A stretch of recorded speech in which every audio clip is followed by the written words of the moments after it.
Di long form video pertama, gue nyobain tips-tips doyin makeup dan hasilnya cakep dan cocok di muka lokal ini. Oleh karena itu, gue nyari lebih banyak tips dari Xiao Hongsu buat dicoba dan dibuktikan bagus atau enggak. Meski gue suka banget dan udah recreate berkali-kali style makeup dari Cina ini, gue nggak bakal bias dan pasti jujur mana yang kepake tipsnya dan mana yang enggak. Oke, pertama-tama complexion.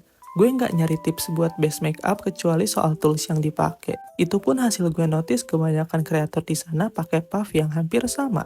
Tapi sebelum ke bagian yang itu, gue pakai serangkaian step seperti biasa. Kalau lo mager pakai primer dan males keluar dompet lagi, pakai aja setting spray dan tunggu sampai menyerap. Setelah itu, baru lanjut tahapan sesuai kebutuhan. Gue apply color corrector hijau buat kemerahan dan oranye buat 5 o'clock shadow dan kantung mata gelap, yang kemudian ditimpa concealer sebagai spot conceal. Nah, ini dia yang gue notice dari aplikasi foundation kebanyakan orang di Xiaohongshu itu pada pakai puff yang lebih gede dan tebal dari makeup puff buat cushion gitu. Awalnya mereka apply pakai jari atau brush. Gue pakai brush aja karena malas jarinya kotor. Kayak yang gue bilang tadi, kalau dibandingin sama puff lain, ukurannya lebih gede dan tebal. Lo lihat deh, punya gue nggak persis sih kayak di video, tapi cukup mirip lah ya. Gue pribadi sering pakai puff modelan yang buat cushion buat ngeblend hasil brush dan membayangkan apakah puff segede bagai ini sama bagusnya atau enggak. Logika gue sih ya, karena dia lebih gede, ngeblend foundationnya bakal lebih cepat.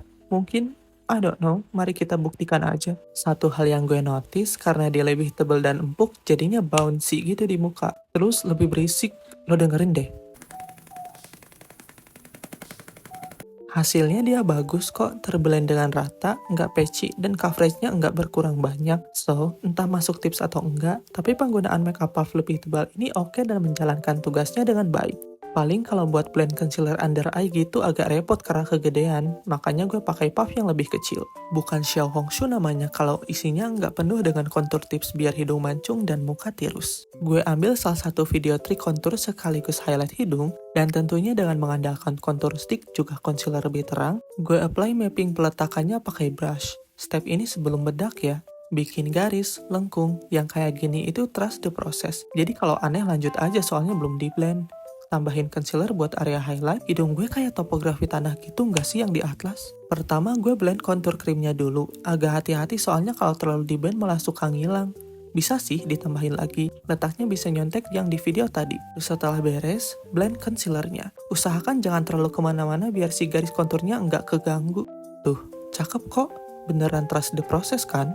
Kontur hidung pasti temannya kontur pipi. Di sini sih tulisannya natural contour.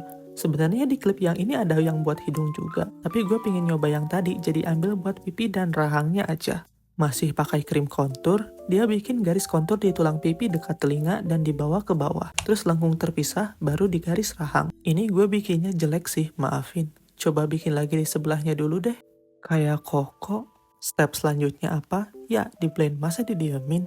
Gue mulai dari yang pipi, baru ke yang rahang. Karena krim, hasilnya bakal selalu lebih natural kelihatannya dibanding powder. Buat pemula, tipe krim juga lebih memudahkan soalnya di blendnya nggak PR. Impresi pertama, ya deng, kelihatan bedanya. Soalnya dia kan bikin shadow di yang lengkung samping mulut itu. Tipsnya paling di bagian yang itu jangan terlalu tebal. Soalnya kalau kebanyakan, kelihatannya terlalu madi atau jelek gitu pas dilihat dari samping.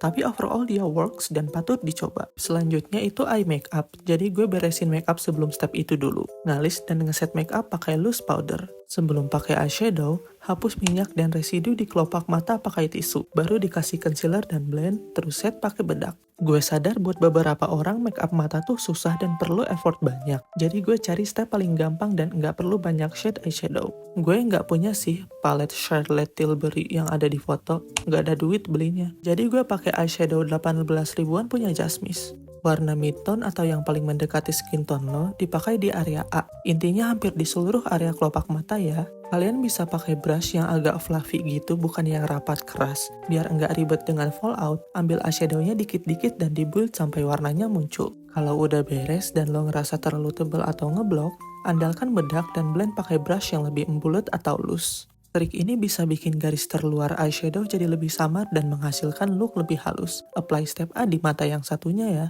Buat step B, gue pakai brush pipih kecil kayak gini. Ambil shade lebih gelap, dimulai dari eyeline dalam, baru dibawa keluar. Warna eyeshadow ini nggak langsung muncul, mesti dibuild gitu jadi cocok buat pemula. Gaya eyelinenya ini bukan ala-ala cat eye yang naik, tapi kayak puppy eyeliner, yaitu arahnya justru lurus dan agak turun sedikit. Setelah baca-baca dan dicoba beberapa kali, eyeliner ini bagus loh di hooded eyes. Jadi buat kalian si pemilik hooded eyes yang kesusahan bikin eyeliner, mungkin bisa beralih ke gaya yang ini. Dengan warna yang sama, kita kasih eyeline bawah luar dan bikin garis egyosal. Biar lebih kelihatan mana garis yang mesti dibikin, gue suka sambil senyum gitu. Jangan di garis bawah kantung mata ya bikinnya, ntar eye bag bukan egyosal. Seperti biasa, kalau terlalu ngeblok, manfaatkan si bedak tabur.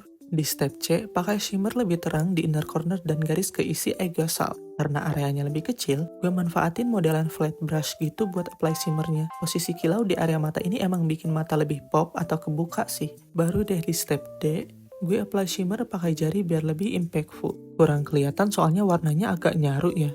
Tapi di real life dia kelihatan kok shimmernya. Cuma karena gue selalu suka look lebih bling-bling lebih oke, gue tambahin shimmer pertama tadi di atasnya. Biar shimmernya lebih jeder kelihatan. So far, kelihatannya sama cakep kayak di foto.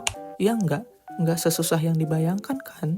Di step D masih ada tahap kayak sambungin shimmer dari inner corner ke isi egyosal. Gue apply dengan brush pipih super kecil biar rapi. Karena kerasa agak terlalu lebay, gue blend dikit aja. Di instruksinya nggak ada, tapi di look akhir dia kelihatan pakai eyeliner. Jadi gue pilih eyeliner coklat punya Pink Flash. Gue swatch di tangan mungkin nggak terlalu coklat banget ya. Dia bukan tipe coklat hangat, emang lebih tua. Tapi jelas nggak segelap yang hitam. Biar nggak ngegeser foundation, di bawahnya gue sematin powder puff di jari buat jadi tumpuan. Baru bikin garis eyeliner ngikutin step B yang kita ciptakan sebelumnya. Easy peasy dan lumayan tuh hasilnya, gara-gara udah ada dasar eyeliner yang mau dibuat.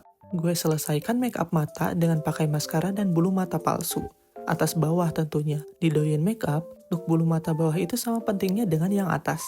Jadi gue pakai individual lashes di sini. Tapi kalau lo pada pakai buat daily look, maskara udah sangat cukup, nggak perlu ditambah bulu mata palsu. By the way, kalau kalian kepo pengen produknya, semua makeup yang gue pakai di sini udah gue kasih linknya di deskripsi. Dicek aja yang kalian pengen dan perlu. Gaya dan peletakan blush punya banyak banget variasinya. Douyin Makeup biasanya pakai blush di dekat mata, tapi yang ini menarik perhatian gue karena cukup beda dan trik yang dipakai melibatkan tangan. So, pengen gue coba. Kayak pakai eyeshadow, si brush diketok-ketok dulu biar kelebihan produknya kebuang. Di blush punya sisa nih baunya kayak bedak marks. I don't know.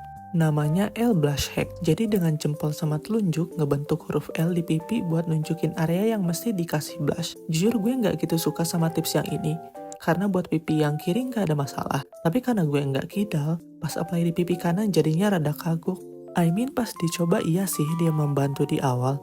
Nunjukin bagian yang kena dominasi blush. Tapi setelah warnanya muncul, nggak perlu nempelin L lagi di pipi, langsung ditimpa aja. Buat yang bingung atau pemula banget pakai blush, tips ini bisa diikutin. Tapi tanpa bantuan si jari L pun, bisa kok apply kayak biasa dengan tujuan kasih warnanya di tulang pipi naik ke bagian samping mata. Ini gue coba di pipi yang kanan. Agak susah karena kontrol tangan kiri gue nggak sebagus kanan kan. Jadinya ragu gitu. Dan daripada nggak maksimal, nggak usah aja sih. Mending niru peletakannya yang sebelahnya. Takutnya karena kagok itu, hasil blushnya jadi patchy. Lips makeup juga punya banyak variasi cara biar kelihatan penuh atau 3 dimensi. Karena gue demen look ombre, gue sering recreate tips makeup bibir dari Xiao Hongshu. Pertama, bibir dibikin pucat atau sewarna dulu biar nanti warnanya muncul. Ini gue pakai foundation dikit aja, yang penting warnanya rata. Pakai warna dasar atau base, kita apply hampir di seluruh bagian bibir dan di cupid's bow. Cuma gue notice bagian pinggir agak samar sih, nggak sepigmented yang tengah. Baru setelahnya pakai warna inner di tempat kayak di video, lo lihat aja, gue bingung jelasinnya. Gue kasih di cupid's bow dulu takut lupa, baru ke yang lain. Ini gue apply-nya pakai brush kecil gitu biar lebih presisi. Pas di blend agak hati-hati, takutnya malah ke blend satu bibir. Kan percuma itu konturnya di awal. Kalau kurang kelihatan, tinggal tambahin aja di tempat kayak di video. Bagian samping juga diperdalam warnanya. Cakep sih ini triknya. Bibir kelihatan jadi kayak pouty look gitu. Di area antara bibir dan hidung, gue nggak inget istilahnya apa. Kayak dikontur gitu dan ditambah highlighter. Jujur buat tahap ini gue nggak begitu suka karena terlalu, kalau dilihat di real life sekilas tuh malah kayak basah karena... Sorry kalau jorok, ingus? I don't know. Jadi gue tone down pakai bedak ujung-ujungnya. Udah sih, gue ngumpulin beberapa tips itu aja. Jadi kasih sentuhan akhir setting spray dan nge-style rambut. And here's the final look. Gue oily banget dan Indonesia panas parah akhir-akhir ini, jadi gue tap lagi pakai puff bedak. Di luar itu, gue suka hasilnya. What do you think? Gue sering nemu komentar yang bilang doin makeup bagus buat di kamera doang. Menurut gue sih ya tergantung. Kayak style makeup lain, kalau complexion tebel, eye makeup rumit, yang lain juga tebel, ya pasti dempul. Alias balik lagi ke cara si orangnya apply makeup. Bisa dikontrol kok. Misal eye look lebih simple, coverage foundation disesuaikan selera, lalu blush lebih tipis misalnya. Soalnya makeup buat real life dan kamera emang beda. Buat konten pasti lebih tebel biar kelihatan. Tapi kan buat daily juga kalian bisa ngira-ngira lah segimana. Anyway, recap tips yang gue coba. Penggunaan puff lebih gede membantu bikin proses blending lebih cepat. Hasilnya juga sebagus pas pakai makeup puff lebih kecil, asal rata aja nggak keburu-buru, yang rapi pakainya. Si kontur hidung lumayan kelihatan hasilnya, membantu bikin tulang hidung lebih tinggi, overall jadi kelihatan lebih mancung. Mudah diikuti juga, jadi buat pemula nggak mesti takut bakal gagal atau gimana. Kalau kontur pipi, bagus juga, paling kayak kata gue aja, ngasih krim kontur lengkung bawahnya jangan kebanyakan, biar tetap natural dan nggak kelihatan aneh pas dilihat dari samping. Kalau si eye look tips, gue suka juga karena terbilang simple, tapi kalian bisa lihat bedanya kan dari sebelumnya gimana. Bisa kok dipakai daily dan nggak perlu banyak warna dan brush buat apply. Sama meski di tutorial atau video yang kalian temukan pakai barang mahal dan kalian nggak punya, pakai yang ada aja. Manfaatkan koleksi makeup yang udah ada. Buat blush L, dia bisa bantu nunjukin peletakan pas apply blush dan ada efek kayak lift makeup gitu. Cuma kalau emang mau pakai trik ini, coba di awal aja ya. Setelah warnanya muncul, tinggal timpa aja di area itu. Menurut gue bedanya nggak signifikan banget. Buat lips, kelihatannya triknya emang ribet sih karena ada beberapa tahapan. Cuma in my opinion, worth it kok hasilnya. Kelihatan hasil kontur bibir jadinya lebih full dan 3 dimensi alias enggak flat. Suka sih, suka. Pantas dicoba buat pecinta ombre lips. And that's the video for today. Gimana? Ada tips yang pengen kalian coba? Kalau kalian punya permintaan topik makeup yang pengen gue bahas, komen aja di bawah ya. Jangan lupa tinggalkan jejak dan cek TikTok dan Instagram gue juga di @tobinggar. Thank you so much for watching. See you next time. Dadah. Bye.